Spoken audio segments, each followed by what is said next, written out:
Now, as I continue to read from the book of Isaiah, today I'll be reading from Isaiah chapter 11.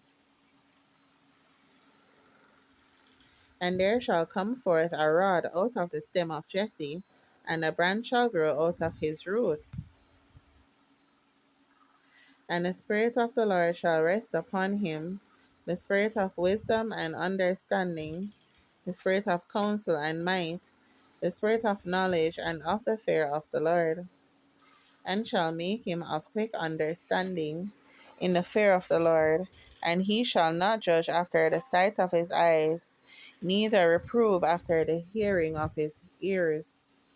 But with righteousness shall he judge the poor, and reprove with equity for the meek of the earth. And he shall smite the earth with the rod of his mouth, and with the breath of his lips shall he slay the wicked. Thank you, Jesus. And righteousness shall be the girdle of his loins, and faithfulness the girdle of his reins.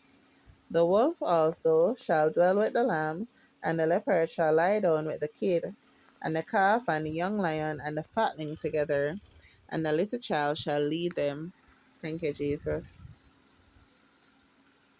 And the cow and the bear shall feed, their young ones shall lie down together, and the lion shall eat straw like the ox, and the sucking child shall play on the hole of the asp, and the weaned child shall put his hand on a cockatrice's den.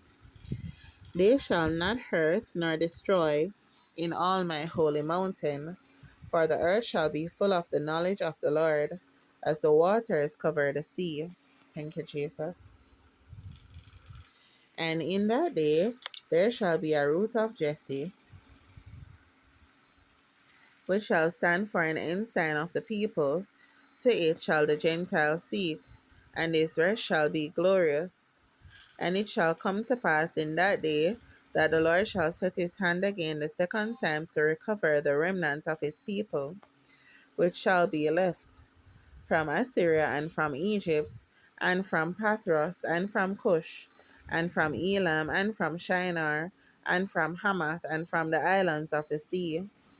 And he shall set up an ensign for the nations, and shall assemble the outcasts of Israel, and gather together the dispersed of Judah from the four corners of the earth. The envy also of Ephraim shall depart, and the adversaries of Judah shall be cut off.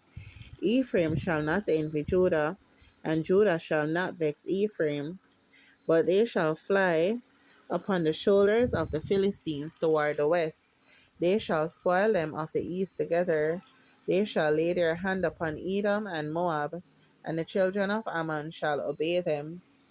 And the Lord shall utterly destroy the tongue of the Egyptian sea, and with his mighty wind shall he shake his hand over the river, and shall smite it in the seven streams, and make men go over dry shod. And there shall be an highway for the remnant of his people, which shall be left from Assyria, like as it was to Israel in the day that he came up out of the land of Egypt. Here ends the reading of God's holy word.